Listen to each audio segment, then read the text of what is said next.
Costume impeccable, chaussures lustrées, col amidonné et cravate pimpante, impossible de se tromper, cet élégant jeune homme est italien. Entre dorures, marbre blanc et tapisserie des Gobelins, Enrico Bernardo se sent vraiment chez lui à Paris au Georges V, un palace classé meilleur hôtel du monde par la presse internationale. Et c'est depuis cette petite pièce sans fenêtre, mais ouverte à tous, qu'il s'est élevé au rang de meilleur sommelier du monde. Mais comment ce garçon, qui a arrêté l'école à 13 ans, en est-il arrivé à générer aujourd'hui un chiffre d'affaires annuel de 7 millions d'euros?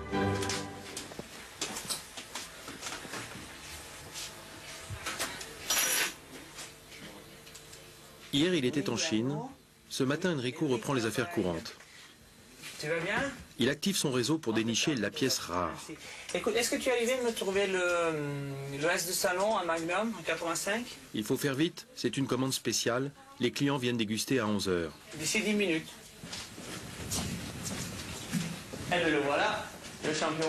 L'avantage d'être sommelier d'une grande maison, c'est que l'on vient à vous avec ce qu'il faut dans la boîte. Et cette bouteille, seul Enrico pouvait l'obtenir aussi rapidement. Voilà, oui, excellent.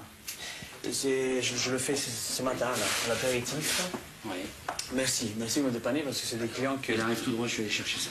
Oui, il est dégorgé quand? Il a été dégorgé là, il y a 2-3 jours. Ah, mais Dégorgé, cela signifie que le champagne a été spécialement mis en bouteille à sa demande. À plus. Allez. Bon, alors donc, je vous ai voulu réserver une surprise dans le sens un champagne. À 35 mètres sous les Champs-Élysées, Enrico retrouve dans la cave des clients fortunés. Première dégustation de la journée. Ils sont venus de Belgique entre amis composer et goûter le menu d'un prochain dîner de 100 personnes donné pour leur anniversaire de rencontre. Les années qui sont passées. Excusez-moi. Ce sont des clients fidèles. Le chef, Philippe Legendre, a accepté de quitter ses fourneaux pour descendre présenter lui-même ce menu créé à leur intention. On a pensé, dans des blocs de glace, on vous fera un gazpacho de laitue. Généralement, les gens le font à base de tomates, et moi je l'ai fait à base de laitue cuite et laitue crue. Et en fait, c'est vraiment l'esprit été. Très ensoleillé, très chaud, envie de fraîcheur. Et dans le vin, je vais vous proposer 3 vins, vous allez goûter tout à l'heure. Des sauvignons blancs, sans bois, très purs, alors très direct, très jeune, bonne acidité, très léger, va se marier avec. Il y a un aspect végétal dans la laitue, adouci par la mozzarella, mais qui reste très délicate. Et le dernier plat, donc on ira sur un turbo rôti avec une confiture de pamplemousse et du melon d'eau, avec une coriandre fraîche, sèche, que je mettrai juste sur une nage, à peine montée au beurre.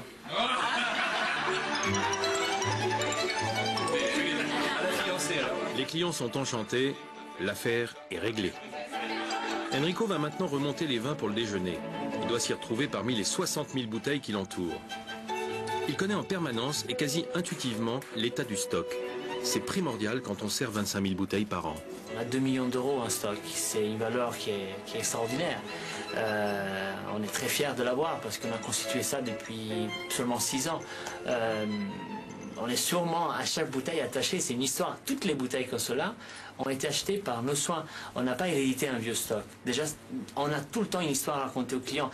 Comment on l'a acheté, quand on l'a goûté, qui est le vigneron, quelle est son histoire, une particularité d'une année plutôt qu'une autre. On a tellement d'informations à donner parce que tous ces vins-là, c'est un peu comme des enfants. On les a un peu tous suivis depuis qu'ils ont été produits dans leur vignoble et qu'ils sont arrivés dans notre cave. 89. Le public est assis autour des tables parsemées de verres et de flûtes.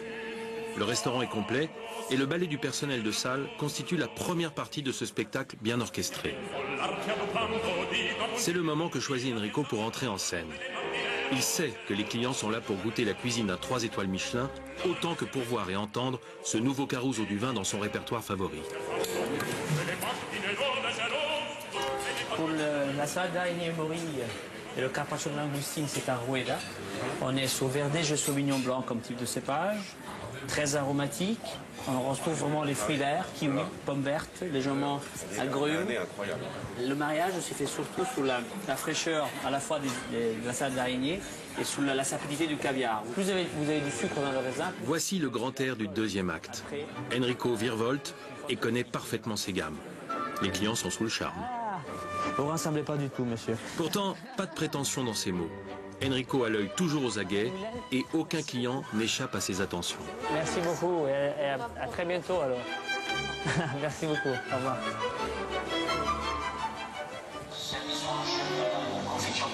Un an a passé depuis le titre de meilleur sommelier du monde remporté par Enrico à Athènes.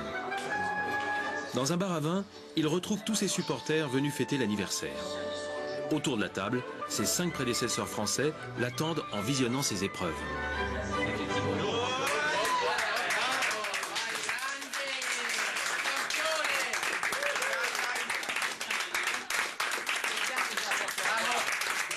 On est tous là. Salut Olivier. Tu vas bien? Et toi? Impeccable, ciao. Ça va bien? C'est le trophée.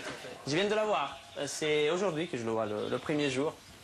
Enfin, il y a mon nom derrière les vôtres. En ordre chronologique, 83, Jean-Luc Puteaux, meilleur sommelier du monde. 86, Jean-Claude Jambon à Venise. 89, Serge Dux à Paris. 92, Philippe Faubrac à Rio de Janeiro. Et 2000, à Montréal, Olivier Poussier. En le voyant à l'écran, chacun revit intensément son concours. Les émotions refont surface et les commentaires ne tardent pas. À Montréal, ils étaient sympas. Sauf que quand on déguste, et surtout dans un concours, c'est le vide complet avant la dégustation pour être le plus honnête, le plus authentique. Un verre, c'est une map monde. Hein. Et on part à l'aventure. T'as un verre, t'as une map monde devant toi, puis t'y vas. Hein. Je crois qu'à travers la dégustation, ce qui est important, c'est voir le comportement du sommelier à décrire le vin avec du cœur et de la passion. Donner de l'émotion à une dégustation, au-delà de trouver la finalité. Et puis après, le rôle de l'accord mets-vin, qui pour moi est quelque chose d'essentiel, faire vibrer un client, lui donner envie de boire et de manger autour des accords mets-vins, c'est quelque chose de fantastique. Mais lorsqu'à 28 ans, on a conquis de tels sommets, quel défi peut-on encore relever? C'est sûr qu'il y a une pression supplémentaire quand on est meilleur sommelier du monde. On ne peut le gagner qu'une fois dans sa vie, mais il faut ensuite le mériter tous les jours. Qu'est-ce qu'on boit? Ben voilà, on voit quelque chose de magnifique. Hein. Moto Rothschild 86. 86. Par contre, allez, à ta santé, à ta victoire. Mais Félicitations. il faut que tu le goûtes quand même. Hein. On vous fait passer la bouteille. Le lendemain, Enrico débarque à Barcelone. Sa sœur Mary est venue le chercher. Ensemble, ils ont monté une société de conseil en vin, Bernardo Wine Consulting. Il s'y rend en moyenne 2 fois par mois. Comme d'habitude, son temps est précieux. Le planning est vite expédié sur le chemin. Ici, c'est la grande sœur qui commande. Le programme est très chargé parce qu'on a déjà 2 voyages en dehors de plus ou moins d'Europe, parce qu'un c'est à Tokyo.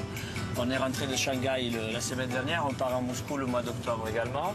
Et entre tout ça, il y a des petits événements, il y a la Champagne, Saint-Tropez et Barcelone, c'est des clients privés qui me demandent d'animer leur soirée et leur événement. On est à 5 km ligne droite de la mer. On s'est installé ici avec ma sœur, tout simplement par le plaisir d'être près du vignoble. On aurait pu avoir un bureau dans la ville, mais bon, c'est déjà pour moi une manque à Paris d'avoir pas de vignoble à côté. Et surtout quand je viens ici, je peux m'inspirer. Domaine, caveau, épicerie fine, où qu'il soit, dès qu'une bouteille montre le goulot, Enrico ne peut résister à la goûter. L'essence en éveil, il ne veut rien rater des nouvelles tendances. Ça fait partie de son travail de sommelier. Mais ici, il est comme un gosse dans un magasin de jouets. Tout l'intéresse, des vins les plus luxueux jusqu'aux vins en vrac. Si le vendeur se fait attendre, il n'hésite pas à se servir. Il y a Paris où je travaille quasiment tout le temps, Milan où j'ai une grande activité également et Barcelone. Est-ce que tu juges qu'ici c'est un beau caviste? Ben, il y a un joli choix, Ben, ce qui est agréable, c'est qu'on peut trouver des bouteilles à 4-5 € qui sont excellentes. Je prends un repas de dimanche midi ou même le soir, quand on reçoit des invités, on a des très bons Ribera del Duero Rioja à 15-18 € et c'est excellent. Une dernière petite bouteille de derrière les fagots. On ne sait jamais. S'il tenait là la pièce rare, un nouveau joyau pour le restaurant.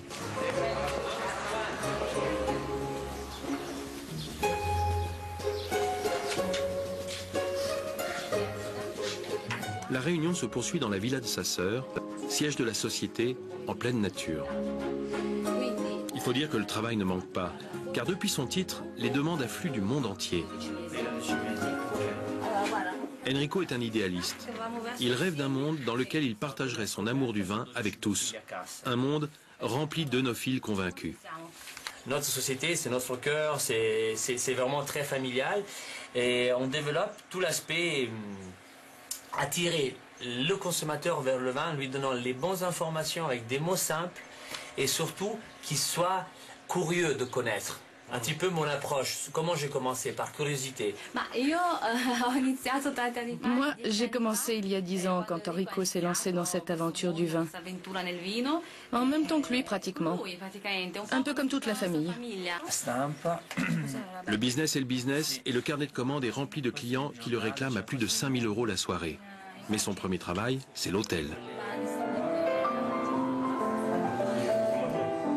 Il y est de retour pour le service du soir. En façade, l'ambiance feutrée des salons au crépuscule. En coulisses, le personnel est déjà sous pression. À peine le temps pour Enrico d'endosser l'habit de lumière, le rideau se lève à nouveau. Côté cuisine, on perçoit déjà les premières notes du piano, les premiers accents de cuivre. C'est un brûlant concerto en sol des sables ou en do de chevreuil qui se joue sous la baguette du chef d'orchestre. Chacun connaît sa partition et recherche les accords majeurs. La grande harmonie des mets et des vins. À la demande express d'un amateur, Enrico a remonté de la cave une bouteille rare. C'est un Château-Aubryon 85, un des 5 premiers grands crus classés du Bordelais dans une année d'exception. Mais ce vin facturé 700 € demande des égards. On est pourtant encore loin des bouteilles intouchables. La plus chère est une Romanée Conti 59, elle coûte 14 000 €. Le geste est technique, précis, utile. Après le débouchage en douceur, Enrico hume le vin et s'assure qu'il n'est pas bouchonné. S'il l'était, il le changerait immédiatement, sans supplément bien sûr. Avant de le carafer pour l'aérer, il doit aviner la carafe, puis décanter à la flamme d'une bougie, de manière à voir par transparence le dépôt toujours présent dans les vieux vins. Chaque bouteille est analysée, mémorisée et la leçon transmise sur le vif. Tu as une complexité de Cabernet Sauvignon qui est remarquable. Vraiment, tu as un aspect sauvage, un aspect légèrement animal, et vraiment du Cabernet Sauvignon quand il prend des notes tertiaires, de sous-bois, de champignons, de truffes, de terre mouillée. Et tu as une subtilité à bouche qui est extraordinaire. Pourtant, il n'y a pas que de bonnes surprises dans les grandes bouteilles. Il n'est pas rare que des bouteilles chères soient parfois gâchées par un bouchon de mauvaise qualité.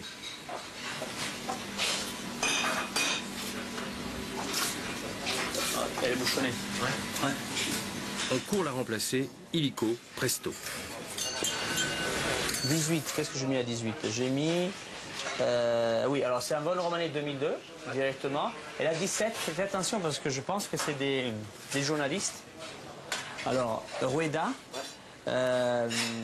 pour le premier, pour les premiers plats, vin jaune avec l'araignée et un verre de Negro Amaro pour la viande. Et après, pour le dessert, je te dirai. Comment est-ce qu'il est, Enrico? Des fois, il met la pression. Mais il est exigeant, oui, mais en même temps, il est un boss. Et oui, il nous apprend, c'est un professeur pour nous. Est-ce qu'il a changé depuis son titre? Ben pour nous, non, parce qu'on a eu la chance de l'avoir connu avant le mondial et même avant l'européen. Et c'est vrai qu'on a vu son évolution dans l'équipe, son évolution rapide dans un sens. Et Enrico est resté toujours le même. Est-ce que ça vous donne envie, vous aussi, un jour, de passer ce concours, d'aller au mondial? Ça, c'est une question que tout le monde se pose dans l'équipe de toute façon. Ah oui, moi j'ai essayé, mais voilà, à niveau régional, je suis sorti. Hein. Pas évident. Pardon.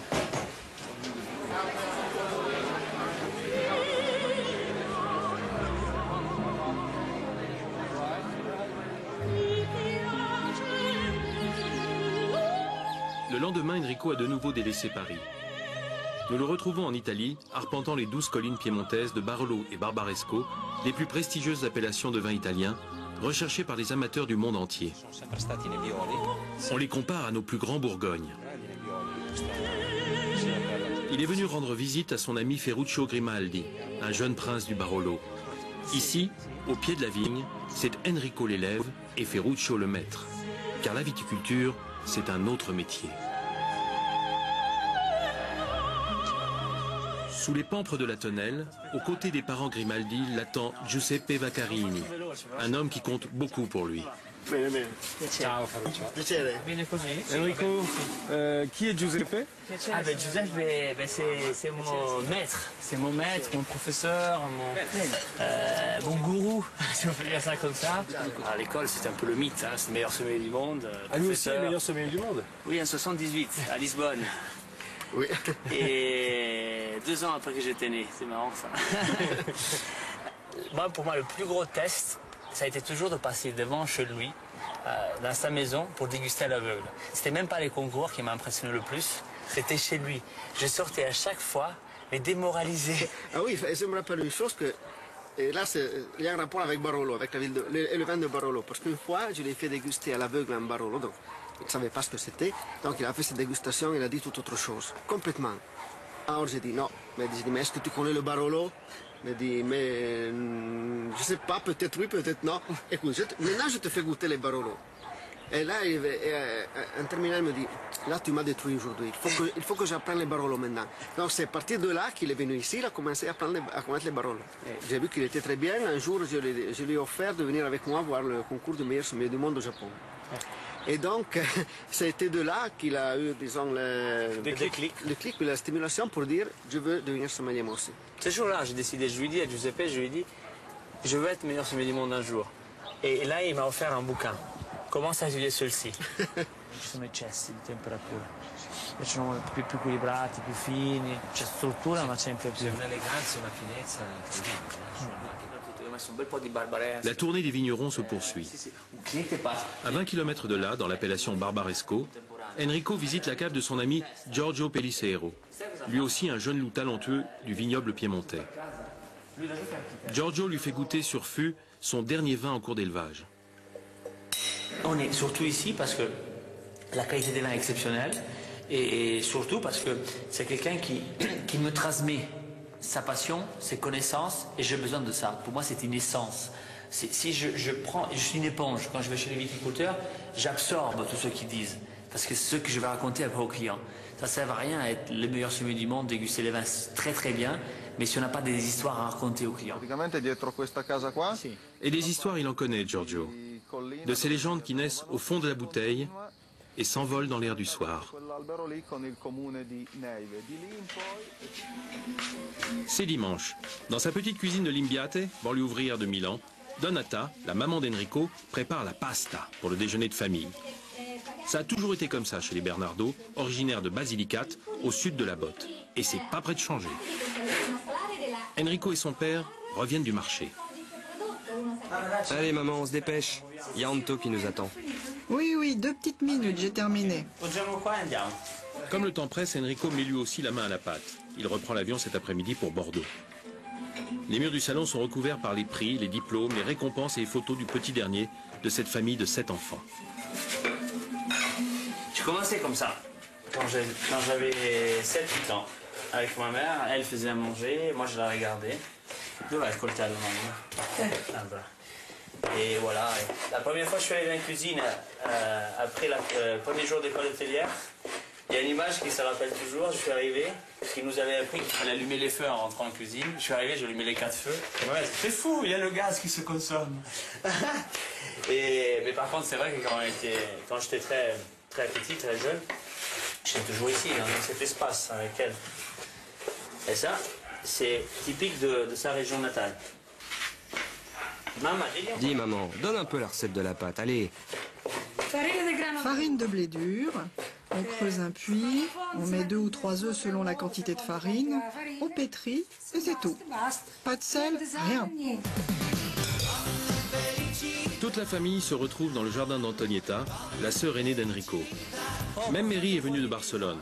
Et pour cette occasion, Enrico a rapporté de belles bouteilles de ses voyages à travers le monde. C'è un vino giapponese, così provate un vino del Giappone, che è un Merlot Cabernet Sauvignon. Les meilleurs crus du Japon, du Chili, de Nouvelle-Zélande ou d'Espagne. On n'a jamais vu autant de grands flacons chez les Bernardo. Mais ce que ce fils prodigue aime partager, c'est avant tout son amour du vin. Ses sœurs boivent ses paroles avant de goûter. Enrico a le trac. Il sait que le vin n'est pas une culture familiale, il y met tout son cœur. Même s'il a grandi, que c'est un homme maintenant, pour les sœurs, les parents, il est le dernier, le petit. Toujours cette sensation de protection. Ah, vous êtes fiers? Vous êtes fiers de lui? Oui, beaucoup. On est fiers, non? Qu'est-ce que tu en dis, toi, Nico? Ah ouais, tellement. Même quand je bois un café, on me dit « Ah, j'ai vu ton frère !» Et décidément, Enrico fait aimer le vin à tout le monde.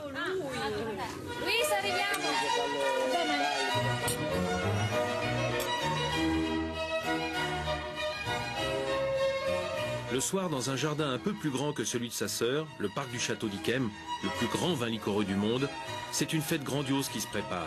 Le dîner du 150e anniversaire des crus classés de Bordeaux. Enrico tourne de table en table pour saluer toute la jet-set du vin. Le jeune homme, à peine revenu de son escapade familiale, semble un peu emprunté dans son beau smoking tout neuf. Mais très vite, son aisance naturelle reprend le dessus. Le propriétaire du domaine, Bernard Arnault, arbore un sourire ensoleillé en accueillant toutes les grandes familles de ses crus prestigieux. Latour, Aubryon, Margaux, Mouton Rothschild, etc. Il ne manque personne sur la photo historique. Il se dirige vers la grande serre montée pour l'occasion au pied des célèbres vignes. Chacun a apporté ses meilleurs vins qui sont servis au cours du dîner. Ce soir, Enrico ne pourra pas voler de table en table, comme à l'habitude. Mais à quoi pense-t-il? Quelque part, être meilleur sommelier du monde, c'est un peu une arrivée. Tout le monde rêve d'arriver à ce point-là. Les gens peuvent penser qu'il a fait le tour, Enrico. Non, je pense que c'est un départ, c'est un passage dans la vie, c'est déjà du passé. Et je me pose la question, je ne dirais pas catégoriquement que je ferai tout le temps ce métier. Je pense qu'il y aura peut-être la chance qu'un jour j'arrêterai complètement la sommellerie. Mais le vin, même si j'arrête entièrement ce métier, sera mon fil conducteur, sera une passion, un amour, quelqu'un qui m'a donné beaucoup, auquel j'apporte beaucoup, et que sera toujours un compagnon de vie. Discrètement, Pierre Lurton, le maître des lieux, est venu chercher Enrico. Il lui réserve une surprise. Tous deux descendent un instant dans la cave fermée au regard. C'est un vrai privilège. Merci beaucoup, je me sens flatté d'être là. Pendant la guerre, on n'avait pas énormément de vert et on reconnaît dans les années 40 ces couleurs bleues. Par contre, on a des couleurs ambrées absolument extraordinaires quand on regarde ce 45. Regarde Enrico, à travers cette grille se trouve toute l'histoire d'Yquem à travers le 19e siècle. C'est laquelle la bouteille la plus âgée? Écoute, là, sur le coin, il y a le Jefferson Vintage, qui est une vieille bouteille, que sais-tu que Thomas Jefferson, ambassadeur des États-Unis en France, a trouvé Yquem extraordinaire et il s'est fait faire 300 bouteilles. Et il est revenu président de la République. De retour à table pour le bouquet final, ce jeune homme, débarqué de sa banlieue ouvrière et reconnu par les aristocrates du vin comme un des leurs, songe au temps qui s'enfuit et s'est pourtant arrêté pour lui ce soir. Demain, sa course folle reprendra de plus belle. Enrico sait qu'il a 3 ans avant qu'une nouvelle étoile vienne prendre sa place au firmament des sommeliers.